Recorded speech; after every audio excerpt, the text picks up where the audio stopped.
que busquemos en nuestras Biblias el Evangelio según San Lucas, en su capítulo número 10, a partir del verso 25 hasta el verso 38. Evangelio según San Lucas, capítulo número 10, versículo del 25 al versículo 38. Y de acuerdo a cómo se lo vayan encontrando, les voy a invitar a que se pongan de pie y juntos hagamos la lectura de esta porción de la Escritura.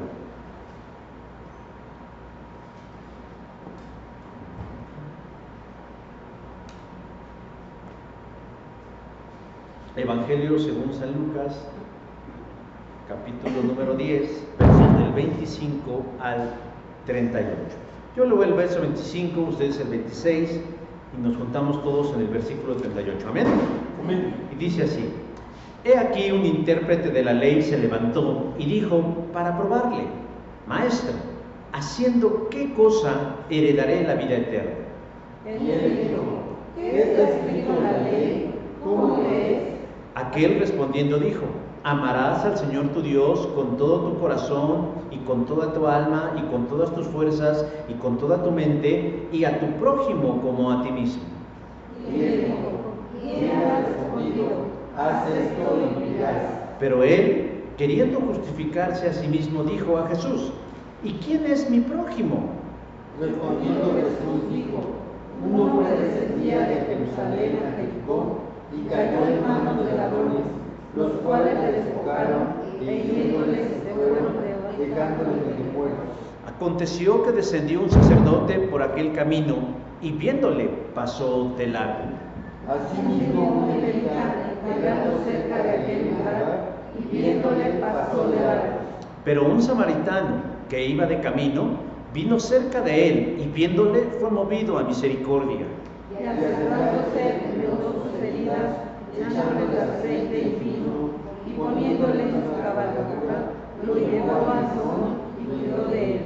Otro día, al partir, sacó 2 denarios y los dio al mesonero y le dijo: Cuídamele, y todo lo que gastes de más, yo te lo pagaré cuando regrese. ¿Quién pues de estos tres te parece que fue el prójimo del que cayó en manos de los ladrones? Él dijo: el que usó de misericordia, Él dijo: el que usó de misericordia con él. Y entonces Jesús le dijo: Ve y haz tú lo mismo. Amén. Tomen sus lugares. Ahí me equivoqué, no sé por qué quería yo el versículo 38. Pero bueno, rectificamos el camino a tiempo, aunque va a salir en la grabación, no importa. El 31 de octubre pasado, dirán algunos, se celebró el Halloween, pero eso no nos importa. El 31 de octubre se cumplieron 506 años de un hecho histórico que marcó un antes y un después en el cristianismo en general, lo que se conoce como la Reforma Protestante. No obstante, la Reforma Protestante es un suceso más complejo de lo que suponemos, porque no todos los creyentes no católicos romanos pueden considerarse reformados. Es decir, nosotros como cristianos a lo largo de la historia no somos parte de la Reforma Protestante. ¿Por qué? Porque los reformadores, Lutero, Calvino, Zwinglio tal vez, eran muy estrictos en su aplicación de lo que para ellos significaba ser un hijo de Dios. Según el criterio de ellos, no todos los que decían creer en Jesús se ajustaban a su manera de interpretar la Escritura, la historia y la tradición cristiana. Por lo tanto, no podían ser considerados reformados.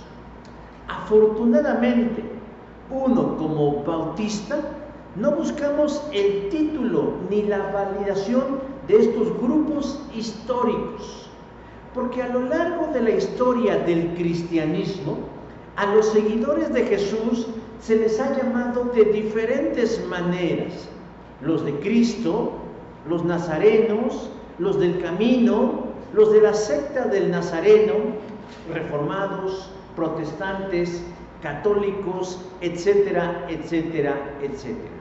Pero déjeme decir que muchos de estos títulos con los que nos han identificado a lo largo de la historia surgen de manera peyorativa, es decir, como una burla, como un escarnio, como un apodo que busca denostarnos delante de la sociedad.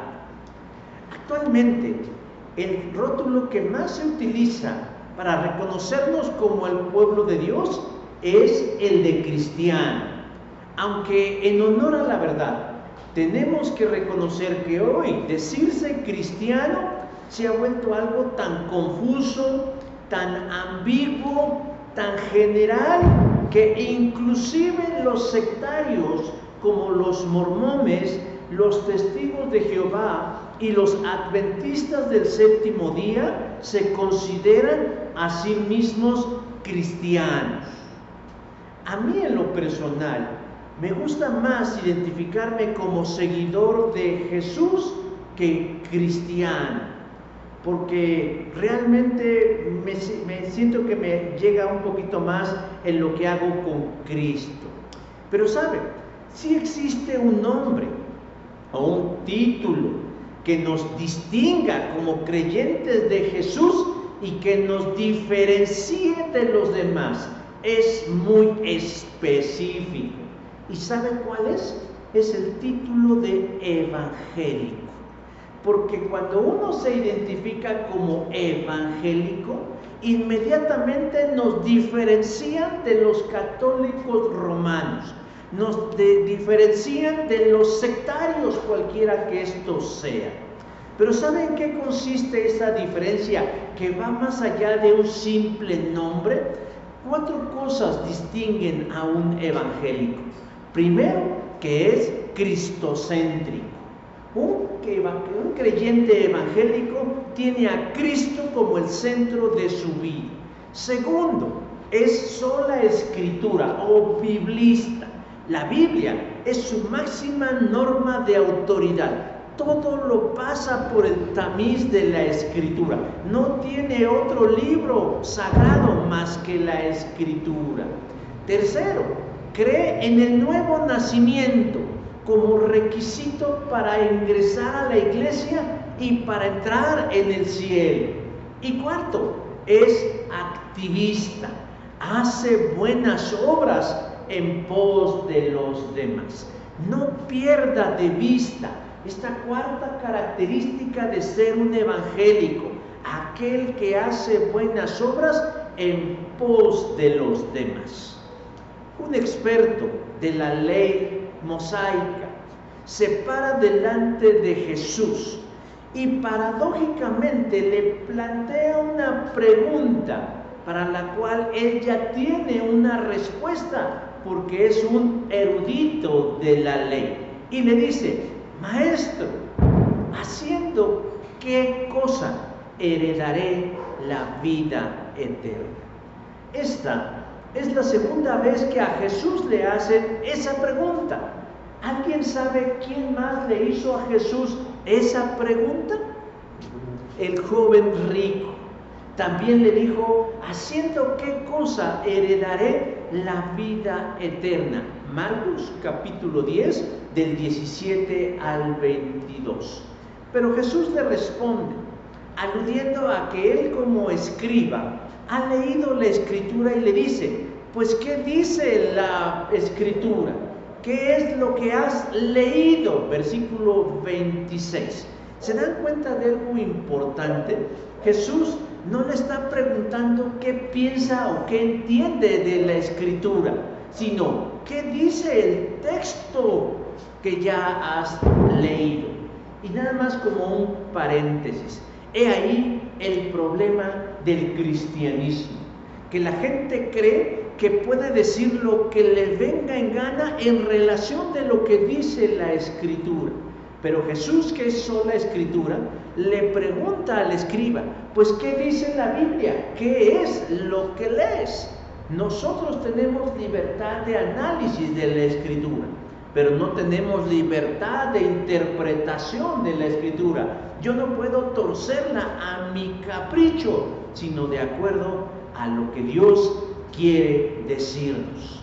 El experto de la ley entonces le responde a Jesús recitándole una parte de la Shema, que es la oración sagrada de los judíos.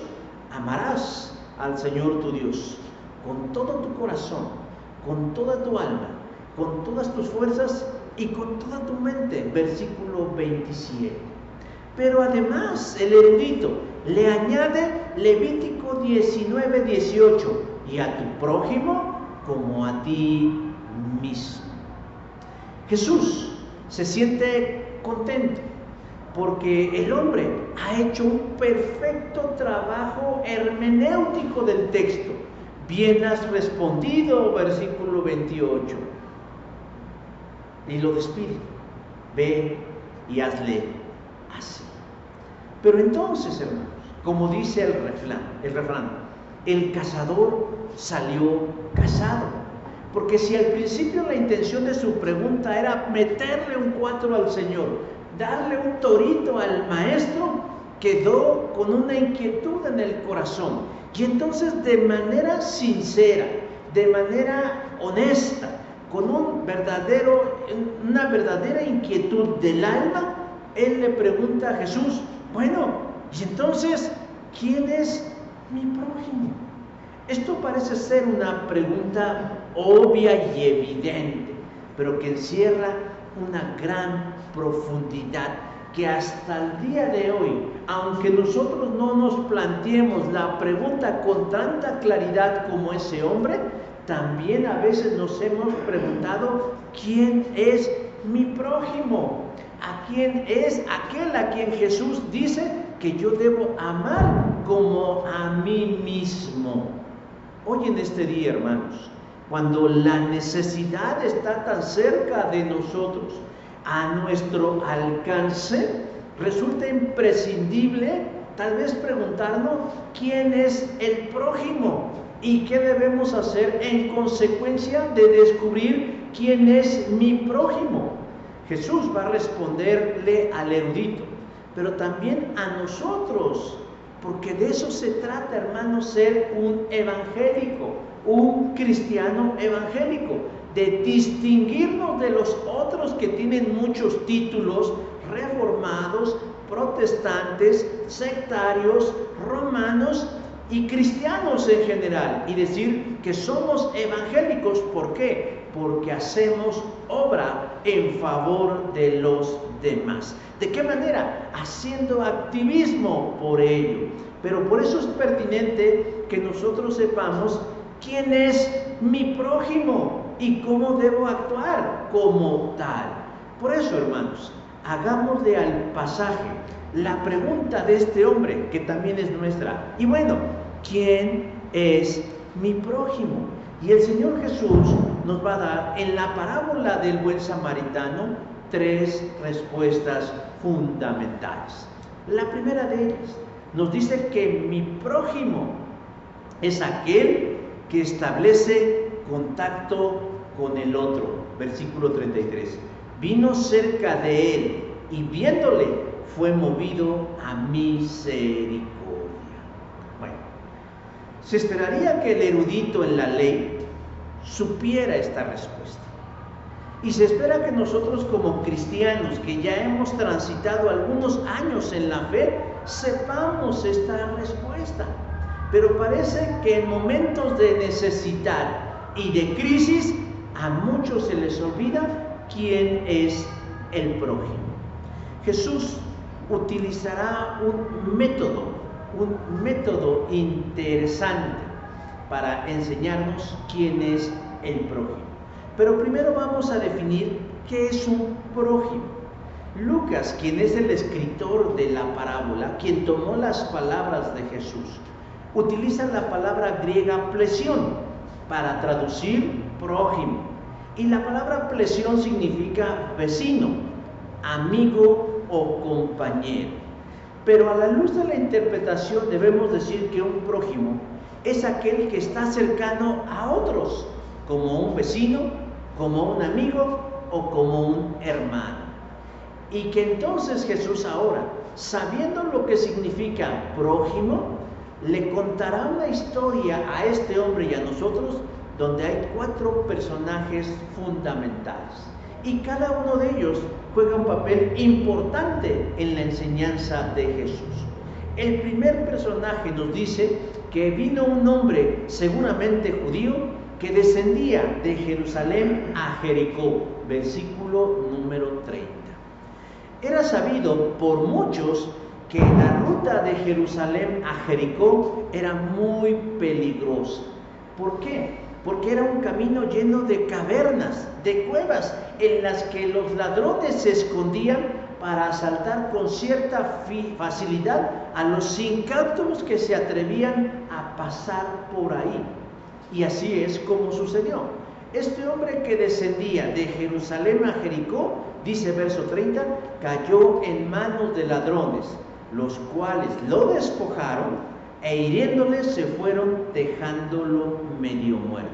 O sea, no conforme con quitarle sus pertenencias, sino que de manera ventajosa y artera dañaron su integridad.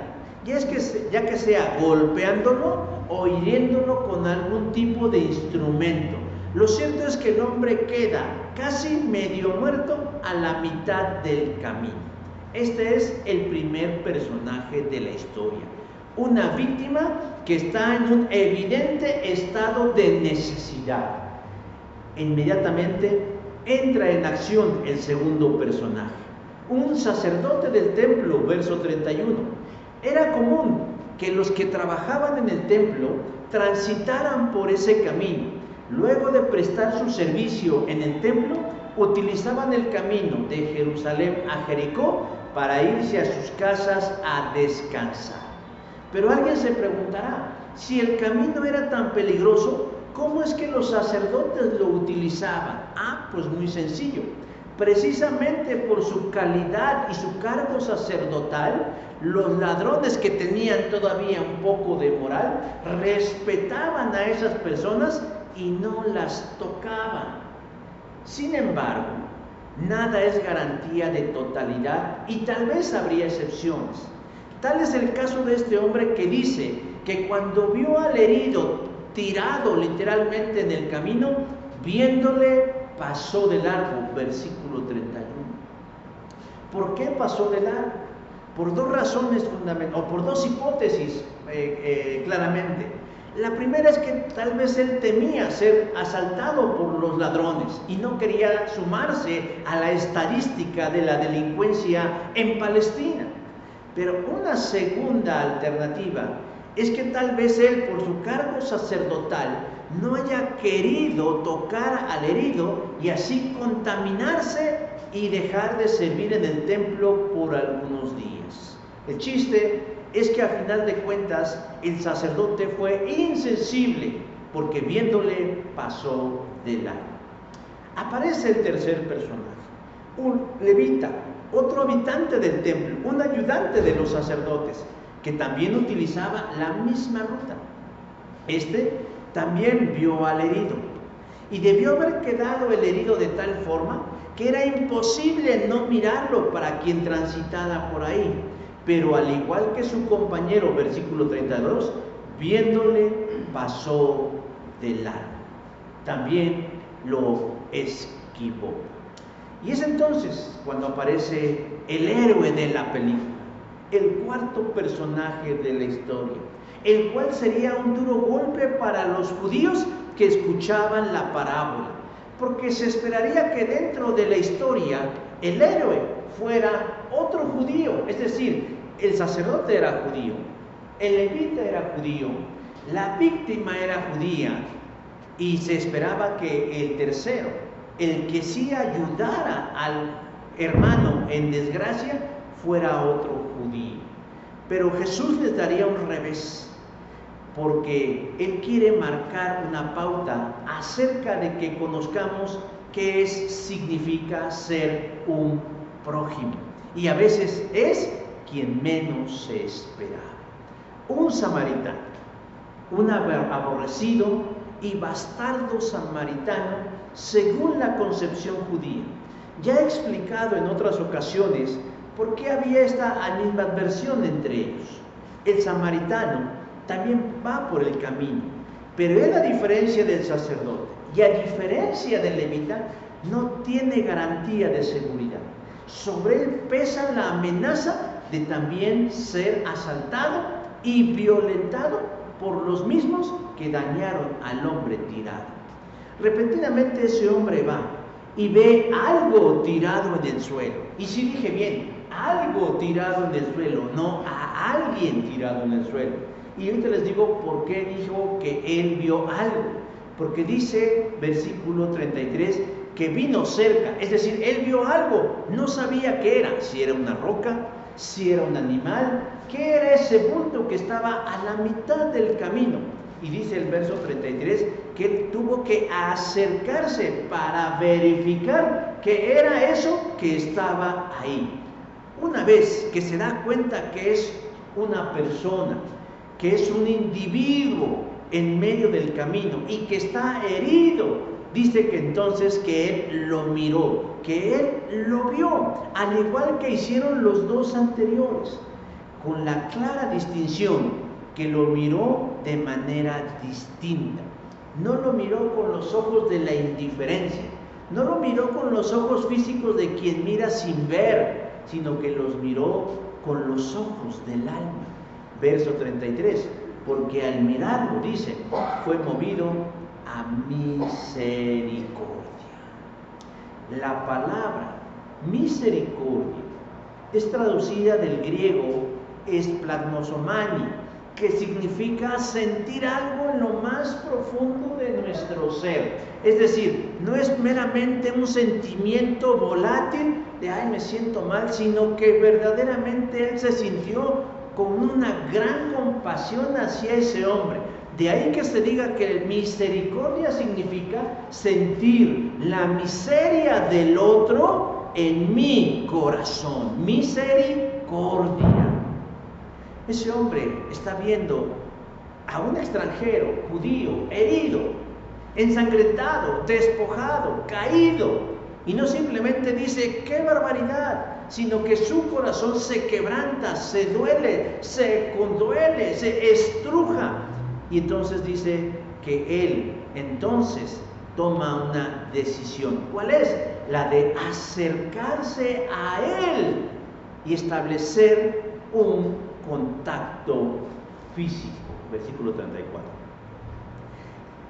No sabemos, pero podemos entender que fue difícil para este samaritano hacer lo que hizo. La relación entre judíos y samaritanos no era buena. El samaritano tuvo que vencer el estigma del rechazo. Eran dos culturas que en el pasado tenían un origen común: Abraham. Eran parte de lo mismo, del mismo pueblo de Israel, pero que por avatares del destino se dividieron en dos, y ambas tuvieron pruebas que verdaderamente los sacudieron. Pero de donde vienen los samaritanos, que era el reino del norte, una vez que los asirios los conquistaron, los sobrevivientes, que eran esas 10 tribus de Israel, en vez de retomar su identidad étnica, cultural y espiritual, se mezclaron con otras culturas, dando como resultado una raza criolla.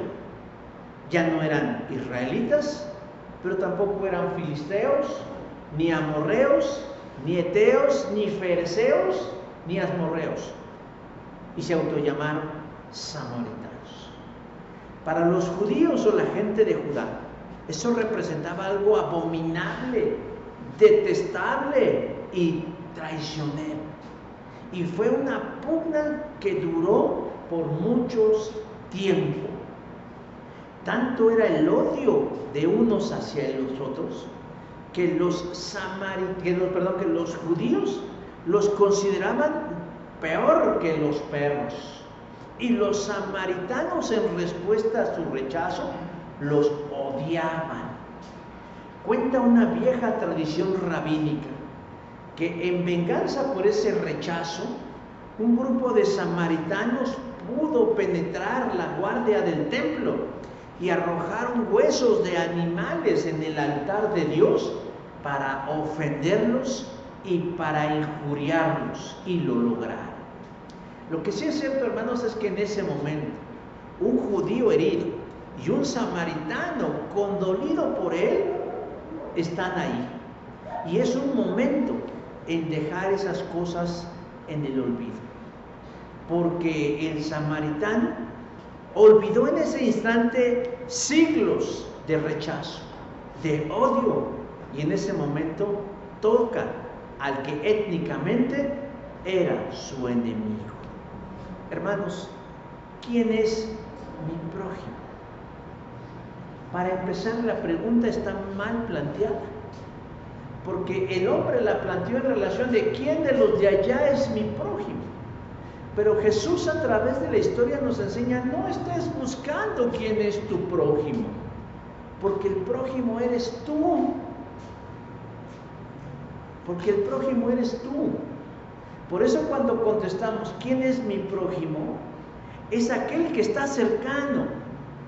¿Y quién estaba cercano a ese hombre herido y en necesidad? Pues un sacerdote, pero no le hizo caso. ¿Quién era el prójimo de aquel hombre que estaba en desgracia? Un levita, pero tampoco le hizo caso. ¿Quién es el prójimo del hombre que está desesperado, muriéndose en el piso? Un samaritano.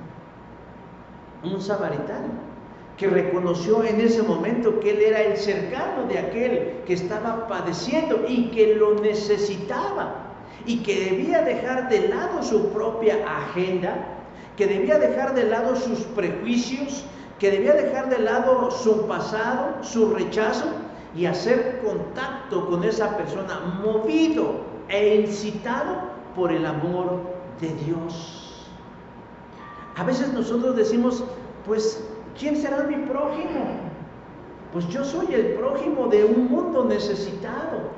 Yo soy el que está cerca de ellos para ayudarles en momentos de necesidad. Yo no sé cuántos de ustedes recuerdan sus clases de historia, de historia universal. Y cuando se nos habló, por ejemplo, de la existencia del famoso Código de Hammurabi, que es posiblemente un conjunto de leyes morales escritas más antiguas que existen, y que en esencia consiste en ayudar al otro. Muchos de nosotros no tenemos problema de ayudar a nuestro hijo o a nuestra hija si tienen un problema. Aunque a veces tengamos una no muy buena relación con ellos, ahí vamos y les ayudamos. Casi nadie tiene problema en prestarle ayuda a su padre, a su tío, a un sobrino, a un amigo o a alguien con quien nos llevemos bien.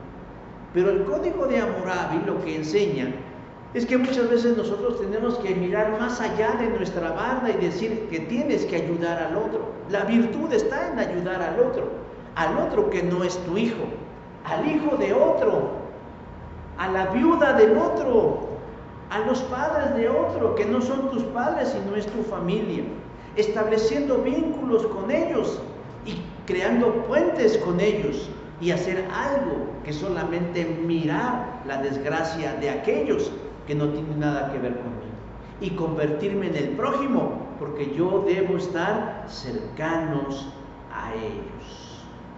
¿Cuál es la pregunta, hermanos? ¿Quién es mi prójimo? Pues aquel que se atreve a hacer contacto con otros. Pero la segunda respuesta a la pregunta de quién es mi prójimo es aquel que entra en acción a favor de otro. Versículo 34.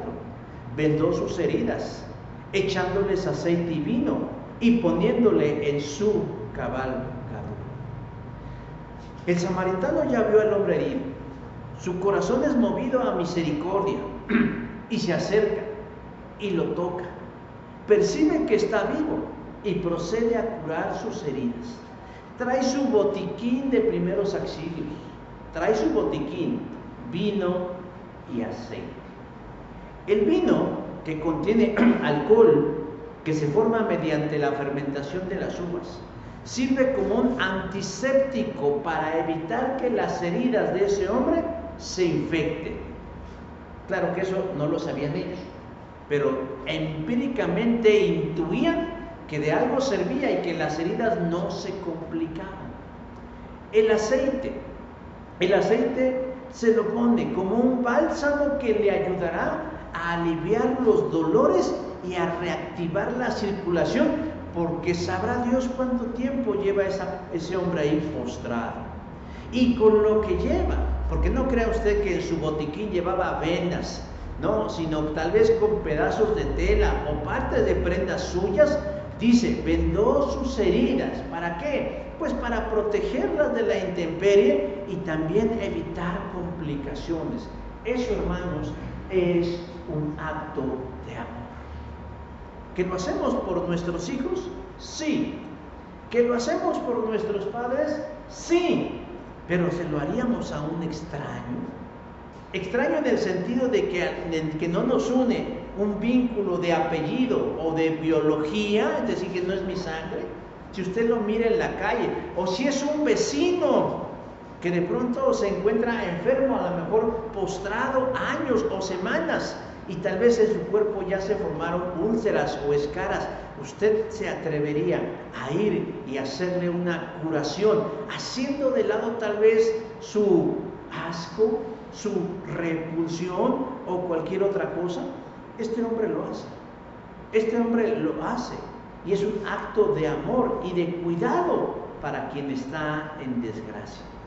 Cuando el sacerdote pasó y lo vio, él sí se dio cuenta de su estado. O sea, no dice así como, no, sí lo vio. Se encontraba el hombre y seguramente vio la sangre. Pero como dije hace un rato, si él se detenía y lo ayudaba, el hecho de tocar la sangre le impediría seguir sirviendo en el templo por algún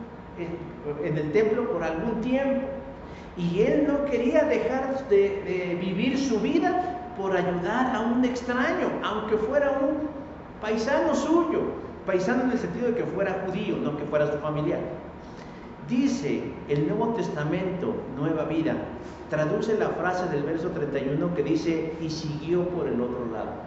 Me llamó la atención porque me puedo imaginar al sacerdote caminando rumbo a su casa, ve al hombre herido, y entonces se da cuenta del estado, se da cuenta que está herido porque hay sangre, y entonces él lo que hace es esquivarlo, lo rodea, lo evade, no pasa ni siquiera a su ladito, sino que dice, no, como que no lo vi, porque lo que no quiere ese hombre, además de no asumir una responsabilidad, no quiere comprometer su agenda, no quiere poner en riesgo sus intereses y mostrar una conducta piadosa. Incluso el levita hace casi lo mismo. Decíamos, este no lo esquivó, este lo miró, es más, hasta se acercó y lo contempló unos instantes. Y tal vez pensó en su mente, no, yo tengo que llegar a cenar, porque si no mi gordita me regaña. No, es que yo mañana tengo partido de fútbol y si me entretengo aquí, pues me voy a restar tiempo y ya no voy a poder tener las fuerzas para meter un gol. No sé, cualquier cosa que usted se imagine, pero lo cierto es que ninguno de ellos estuvo dispuesto, hermanos, a comprometer su status quo en favor de alguien que estaba en necesidad. Pero lo que sí es cierto, hermanos, es que ambos, sacerdote y levitas, faltaron a su compromiso espiritual delante del Señor, Porque ¿qué nos dice esta conducta de ellos y de su corazón? Que son inhumanos, que no son personas de fe, que no son piadosos, que solo son una apariencia. Porque muy seguramente ellos ya habían leído al profeta Isaías, que dice lo siguiente: si te dedicas a ayudar a los hambrientos y a saciar la necesidad del desvalido, entonces brillará tu luz en las tinieblas. Isaías 58:10. Esto es como una bofetada en la cara para ellos, porque en ese momento había alguien en necesidad, había alguien desvalido, y sin embargo actuaron con una profunda insensibilidad, no como hijos de Dios, sino duros de corazón. Fueron indiferentes. No hay necesidad de ofenderlos o de insultarlos, porque su sola dureza del corazón es suficiente para que Dios no se agrade de ellos. En contraste, el samaritano, que de por sí ya iba con riesgo en ese camino, se arriesga aún más al detenerse, porque ¿quién no le dice que eso era una trampa para asaltarlo? ¿O quién no dice que a lo mejor en el momento que lo auxiliaban, los malandros anduvieran por cerca y dijeran: ¡ah, otra víctima! Pero el samaritano no se detuvo por eso, sino que añadió riesgo sobre riesgo, se detuvo y se dio el tiempo necesario, no solo para tocar al herido y decirle: hey, no pasa nada, como luego la gente dice, sino entrar en acción, sacar de lo que trae, de su vino, a lo mejor un vino carísimo, vertirlo sobre las heridas para limpiarlas, para lavarlas, para desinfectarlas, untarle un aceite aromático para que este hombre entrara como en conciencia, y además utilizar sus propias prendas como vendas para cubrir esas heridas. Hermanos, la parábola del buen samaritano es conocida por muchos, y no solo por los cristianos, hasta por los incrédulos. Pero ¿sabe cómo la conoce la gente? No como un modelo para aprender algo bueno de ella, sino como una expresión para descalificar a alguien. Ahí vas de buen samaritano. Como si haber sido un buen samaritano fuera algo malo, cuestionable y desdeñable por los demás. No te metas de buen samaritano. ¿Saben? En México somos aproximadamente 120 millones de personas. 120 millones de personas. ¡Wow! Cuantísima. Y ahora con haitianos, yo creo que ya somos 121. 120 millones de personas, según el censo del 2020. ¿Y saben cuántos de esos 120 millones de personas se identifican como cristianos? O sea, no católicos. El 11.2%. ¿Cuánto es eso en números? Alrededor de 14 millones de pelados cristianos. Pero no echen las campanas al vuelo diciendo: no, pues ya somos hartos. No, porque de esos 14 millones están incluidos mormones, testigos de Jehová, gnósticos, o sea, sectarios, pues, para que no nos vayamos mal. Ahí están incluidos. Pero bueno, como sea, ya no somos el 2% que éramos a principios del siglo pasado. Ya no somos el 7% a finales del siglo pasado, ya lo duplicamos, o ya se duplicó al doble. De alguna manera ya somos un sector de la sociedad y ya podríamos de alguna manera influenciar en ella. Pero ¿qué creen? No es así. No nos distinguimos. Por eso la gente tiene tantas confusiones acerca de cuál es la verdad y cuál es la iglesia verdadera. Si tan solo nos concretáramos a hacer buenas obras en favor de otros, como se supone que un evangélico debe hacerlo, yo creo que la percepción de muchos cambiaría.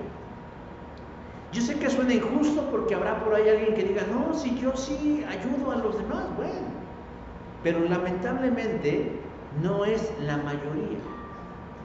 Porque muchos son como el sacerdote o el levita, que no mueven un dedo a favor de los otros. De los suyos sí, si son sus hijos, sus hermanos, sus primos, sus cuñados, o sea, ellos sí. Pero cuando se trata de aquellos que no llevan su apellido ni su sangre, entonces ahí sí no mueven un dedo. Porque al cabo, como dicen por ahí, que ni de mi familia son. Para la teología católica romana, la salvación se compone de dos cosas fundamentales: buenas obras y fe. En ese orden y en esa importancia: buenas obras y fe. Porque la fe por sí misma no abre la puerta del cielo para la vida eterna. Tiene que ir reforzada con buenas obras. Pero es más, ahí le añade más costra a las cosas. Porque aun cuando una persona hace buenas obras y tiene fe en Dios, con todo no tiene garantizado el cielo, pero sí tiene un pase al purgatorio de manera indefinida hasta que ahí por fuego se purifique y entonces ya el cielo. O sea, imagínense, hago buenas obras, tengo fe en Dios, me porté bien, cumplí con los sacramentos, con mi iglesia, con todo, y al final me dan mi boleto, órale, al purgatorio, ahí para que se rostice. No se va usted a consumir, solo se va a rostizar unos cuantos años, para que cuando, según esto, usted esté listo para alcanzar la gloria. En la teología protestante es diferente.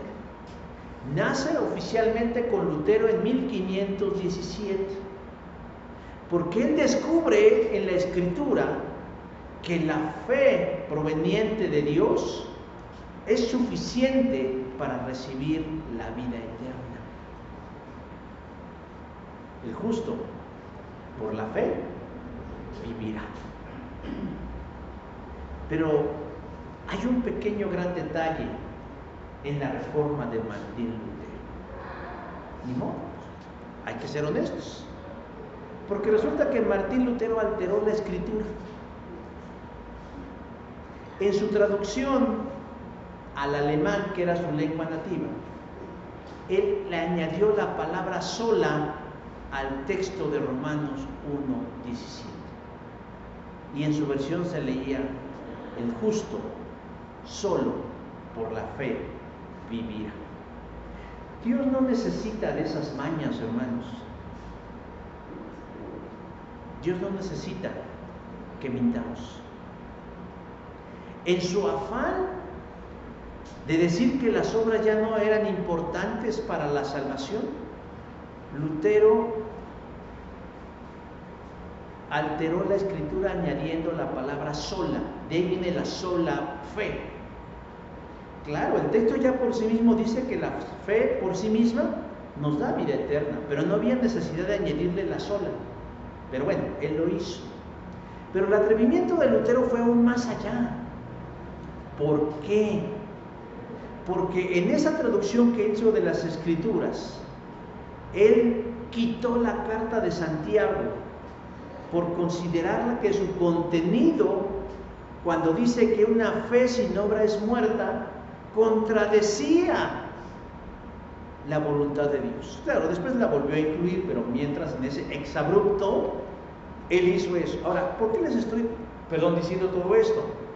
¿Saben por qué, hermanos? Porque no nos faltan razones para no hacer un bien a los demás. Porque si yo predico un evangelio donde a ustedes les digo que únicamente por la fe ustedes llegan a la vida eterna, muchos dirán: ay, pues chino libre, ¿verdad? Hasta los demonios creen y no por eso van a estar en el cielo. La salvación es por fe. La salvación es por fe, únicamente por fe en Jesucristo para la salvación. Pero como resultado de esa fe salvadora, de ese nuevo nacimiento, yo tengo, o más bien, yo demuestro, o yo doy como consecuencia buenas obras. No para añadirle a mi salvación ni para ser salvo, sino porque ya lo soy. Pero la gente que no entiende el Evangelio cree que ser salvo es recitar una oración prediseñada y decir, ya soy salvo. Y entonces puedo hacer lo que a mí me venga en gana. No. Una persona que en verdad ha nacido de nuevo, toma conciencia y se da cuenta que él es el prójimo de los demás. Y que en función de los demás tiene que hacer buenas obras. No para que se salve, sino porque ya fue salvado. Y entonces nos damos cuenta que Santiago no estaba equivocado. Se cree para salvación y se hacen buenas obras como evidencia de mi salvación. Y estas buenas obras se traducen en acciones, no en buenos pensamientos y buenos deseos. Orar es importante. Es fundamental, es mucho lo que hacemos cuando oramos en favor de los demás. Pero completamos esa gran obra, hermanos, cuando hacemos algo, cuando lo materializamos en cosas que los demás, sobre todo los incrédulos, lo puedan ver. Dice que es cristiano, pero no mueve un dedo ni siquiera para levantar un papel del piso. Dice que es cristiano, pero no le duele saber que a su alrededor hay personas que la están pasando mal. Pues dice que es cristiano. Es más, a veces se dice, soy evangélico. No digas que eres evangélico, porque el evangélico es cristocéntrico, el evangélico es sola escritura, el evangélico cree en el nuevo nacimiento y el evangélico hace buenas obras. Y yo no veo que tú hagas buenas obras. No puedes ser 3/4 evangélico, o un medio, o un cuarto. No, ¿eres o no eres? ¿Quién es mi prójimo? Dice en tercer lugar. Aquel que asume una responsabilidad. Versículo 34. Y cuidó de él. Y cuidó de él. O sea, una vez que estabiliza al herido, el samaritano no dice, bueno, mi trabajo ya está hecho aquí y ya, me voy. Como hacen muchos animalistas. Ustedes conocen a los animalistas, esos que aman a los perros más que a una persona. Es más, dicen, entre más conozco a las personas, más quiero a mi perro. Se colocan en una superioridad moral por encima de los demás, y cuando ayudan a los lomitos, porque así le dicen a los perros que están abandonados, simplemente les duele el corazón. Ven al lomito ahí hambriento, con sarna, con pulgas, ahí todo enfermo. Ahí le avientan, la verdad los odian, porque les dan croquetas, les ponen agua, le toman una foto para subirla a sus redes sociales y decirle a otros, adopten. Qué chulo, ¿verdad? ¿Por qué digo que los odian? ¿Saben por qué? Porque ponerles agua es lo peor que pueden hacer para sus hijos.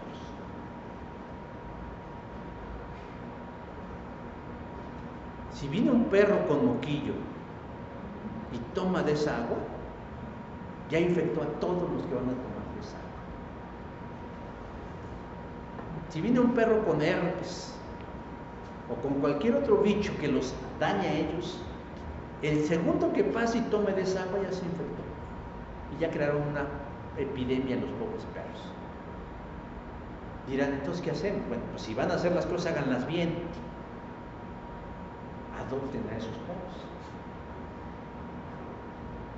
Aquí tenga ese corazón. Yo no lo tengo, pero bueno, lo tengo. Bueno, el punto que los animalistas es lo que hacen. Van, les dan croquetas, les dan agua y toman una foto y la suben a sus redes sociales. Adopten, adopten, adopten. Imagínense que eso hubiera hecho el buen samaritano.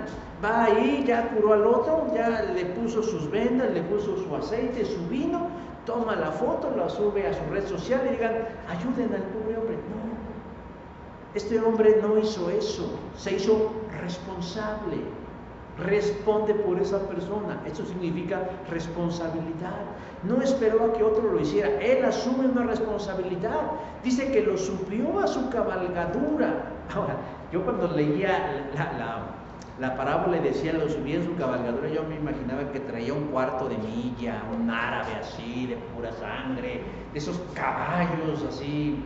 No, ¿sabe qué era un burro? Porque cuando leemos el verso 34, en la versión de la Peshita, que está hecho del arameo, dice, y lo puso sobre su asno. Que la canción. Bueno, ahí se me acabó la ilusión, porque pues ya no era un caballazo, sino pues lo subió en el burro. Pero como sea, hermanos, asumió una responsabilidad. Él se molestó a sí mismo, bajándose él de su vehículo, lo sube al otro. ¿Para qué? Para llevarlo a un lugar más seguro, para llevarlo a un lugar más cómodo. ¿Cuál? Un mesón, una posada, una hostelería ahí. Y ahí dice, siguió ¿cómo? Cuidándolo. Es muy probable que no durmiera esa noche velando el sueño de aquel que estaba herido y que no hubiera complicaciones. Pasó una noche en vela por un extraño y por alguien que era diferente a él. Al otro día, cuando amanece, consciente de sus propias ocupaciones, porque también es algo importante, hermanos, falsamente creer que ayudar a otros es abandonarse a sí mismo. No, él tenía que irse, porque él también tenía cosas que hacer, tenía que ir a trabajar, tenía familia, tenía compromisos, lo que él tuviera. Él sabía que tenía también que cumplir con otras responsabilidades. Pero antes de irse, habla con el mesonero, que al parecer lo conoce, y le deja 2 monedas de plata, versículo 35, que equivalen cada uno a un día completo de trabajo. Y le dice, cuídamele, y todo lo que gastes de más, yo te lo pagaré cuando regrese. O sea, el samaritano, como dije hace un rato, no simplemente dice, bueno, pues ya lo curé y hay que Dios lo bendiga. No, él asume y reconoce que tiene un compromiso. Lo vio, lo curó en el camino, lo llevó a un mesón a pasar la noche, paga por los gastos generados, pero además extiende el compromiso diciendo, y si algo se genera en mi ausencia, cuando yo vuelva, yo te lo pago. El samaritano, hermanos, vive el evangelio del reino, contrario a lo que muchos cristianos dicen vivir. Muchos viven un antievangelio. ¿Qué es un antievangelio? Pues todo lo contrario a lo que Cristo enseña. Muchos se jactan de que, ay, no, yo no soy idólatra como los católicos. No, es que yo no soy como los testigos de Jehová. Yo tengo la sana doctrina.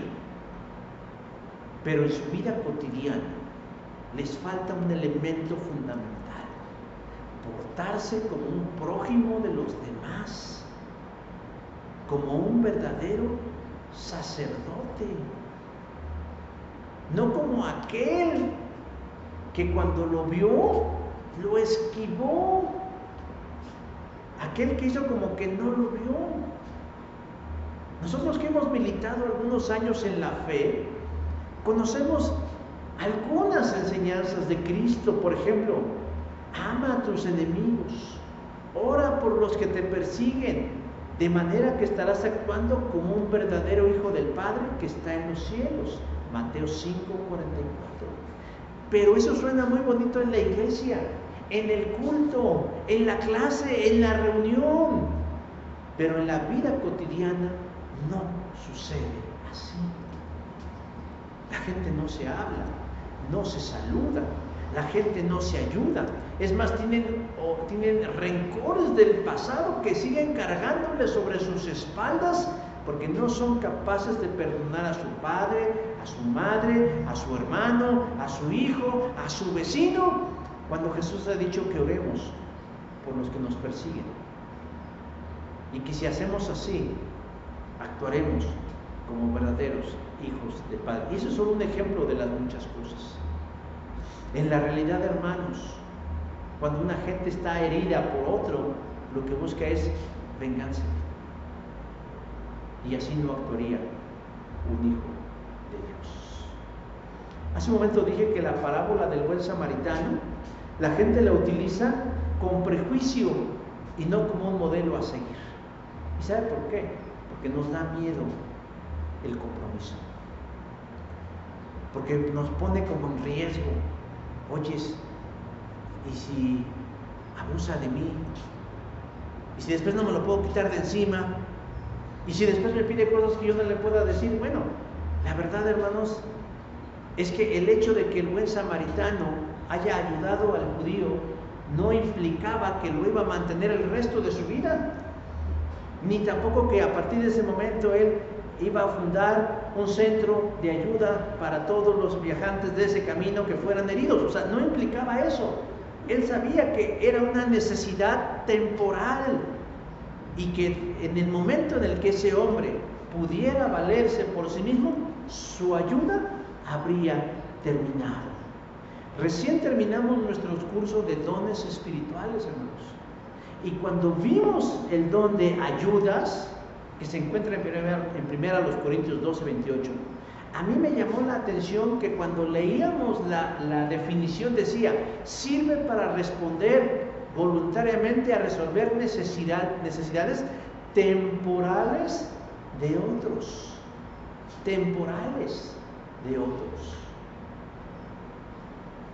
La parábola no es una invitación a decirnos que a partir de ese momento, como dije, el samaritano se hiciera cargo de por vida del judío herido. No, el samaritano era sensible a la guía de Dios y sabía hasta dónde podía ayudar.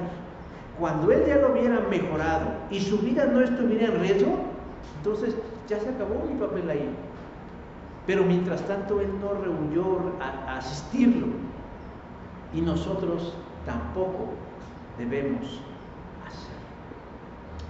Una vez terminada la explicación, es decir, la parábola, Jesús corrige la pregunta del escriba, como dije hace un rato. Pues éste la había planteado mal. ¿Y quién es mi prójimo? Versículo 29. Cuando en realidad la pregunta era otra. ¿Quién pues de estos tres te parece que fue el prójimo del que cayó en manos de ladrones? ¿Ves cómo la pregunta está mal planteada?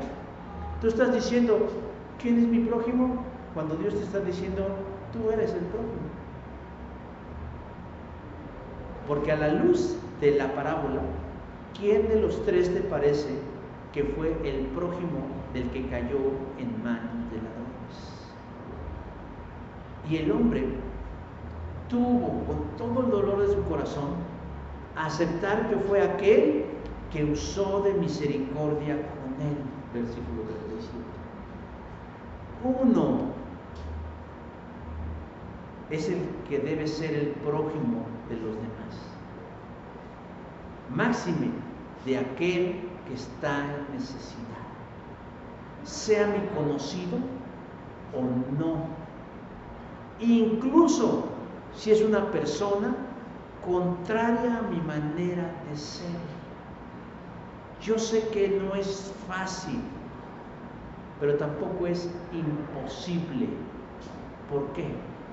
Porque si somos cristianos evangélicos, debemos saber que habita en nosotros el Espíritu Santo de Dios y que si se lo permitimos, nos hará hacer la voluntad de Dios. Dios nunca esperó que nosotros hiciéramos con nuestras fuerzas y nuestros recursos su voluntad, porque sabe que somos débiles, falibles y limitados. Jesús les pide al hombre con unas sabias palabras: ve y haz tú lo mismo. Versículo 38. Hermanos, en momentos como los que vivimos hoy, la voz del Maestro debe retumbar en nuestras mentes y en nuestros corazones a seguir el modelo del buen samaritano, haciendo en esencia lo que él hizo: mirar a nuestro alrededor y percibir a alguien o algunos en necesidad, y en la medida de lo que tenemos y de lo que somos, hacer algo para mitigar su dolor y su sufrimiento. Hemos invitado a algunos, o más bien hemos sido invitados, como parte de nuestra convención regional, a participar y llevar un granito de arena a la gente de Acapulco, a los hermanos de Acapulco. 18 iglesias afectadas, 18 congregaciones como la nuestra, o más grande, o más chica, o más flaca, o más alta, o como usted quiera, que hoy no tienen un lugar donde reunirse. Pero más allá de que no tengan un lugar donde reunirse, algunos de ellos no tienen que comer. Claro, tal vez el gobierno y la Cruz Roja y otras organizaciones están haciendo su trabajo, pero no debiéramos ser los cristianos que decimos vivir y andar en la verdad, ser los primeros en poner el ejemplo a aquellos. Una despensa no resuelve la vida, pero ayuda bastante. Pero también cuando se sabe que vienen de los hermanos en la fe. Hermanos, yo tengo una espina clavada. Cuando fue el sismo del 17, nosotros no hicimos absolutamente nada por nuestra comunidad, al menos no como iglesia, al menos no como familia. Tal vez algunos en lo particular, tal vez algunos fueron víctimas de la desgracia, pero no creen, hermanos, que es de sabios y de cristianos rectificar el camino. ¿No creen que sería bueno hacer algo en favor de aquellos que la están pasando mal en este momento? Ahora, algún día se resolverá la situación de Acapulco, pero como dijo Jesús, a los pobres los tendrán con ustedes siempre. ¿Qué decía el Señor?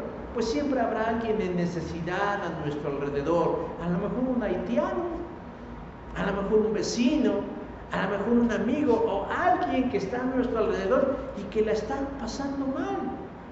No estamos siendo llamados a resolverles la vida, pero sí a echarles un poquito de aceite en su herida, un poquito de vino en su herida, a vendarles un poquito su herida y ayudarlos a que se levanten y a seguir hacia adelante según la asistencia del Señor. Hermanos, Jesús dice, ve y haz tú lo mismo. Y la verdad, los zapatos del samaritano son unos zapatos muy grandes que tenemos que llenar, muy grandes, pero intentémoslo y en el camino el Señor nos bendecirá. Vamos a orar para terminar. Señor Dios, en esta hora, en medio de las imperfecciones de quien expone, Señor, yo quiero pedirte que la verdad tuya resplandezca y se manifieste en la mente y en la vida y en el corazón de nuestros hermanos. Te pedimos, oh Dios, que no seamos insensibles como lo fue el sacerdote, como lo fue el levita y como lo son muchos cuando alguien en medio del camino, Señor, se encuentra mal y se encuentra padeciendo. Te queremos pedir, Señor, que realmente con temor y temblor, porque no vamos a decir que es fácil, que es sencillo, que es inmediato, que es automático, pero que sí pongamos en tu altar nuestros corazones, nuestras mentes, nuestras vidas, y que seamos, Señor, materia dispuesta a lo que tú quieres que nosotros hagamos. Yo sé que nunca haremos algo que tú nunca nos guiarás a algo que pueda perjudicarnos, lastimarnos o hacernos sentir mal en el sentido, Señor, de pensar que nos has defraudado, abandonado o involucrado en situaciones que no podemos llevar a cabo. Me puedo imaginar la consternación de los discípulos cuando tú les dijiste a ellos que fueran ellos precisamente los que debían darles de comer a esas más de 5,000 personas. Pero lo que ellos olvidaban en ese momento, Señor, es que tú estabas ahí y que tú, Dios, obrarías lo imposible. Asimismo, Señor, en esta hora y en todas las horas necesarias, tú nos llamas y nos exhortas, Padre Santo, a seguir el ejemplo de este hombre samaritano, a atrevernos, Señor, a ir más allá de simplemente mirar y sentir, a atrevernos, Señor, a entrar en acción y de asumir un compromiso y una responsabilidad temporal. Te lo pedimos, Dios, te lo suplicamos, Te lo pedimos, Dios, que sea una realidad para que también en nuestras conciencias, en nuestras mentes y en nuestros corazones podamos sentirnos tranquilos y en paz y sobre todo seguros de saber que somos parte del pueblo de Dios. Te lo pedimos, Señor, todo esto en el nombre de Jesús. Amén. Gracias, hermanos. El Señor les bendice.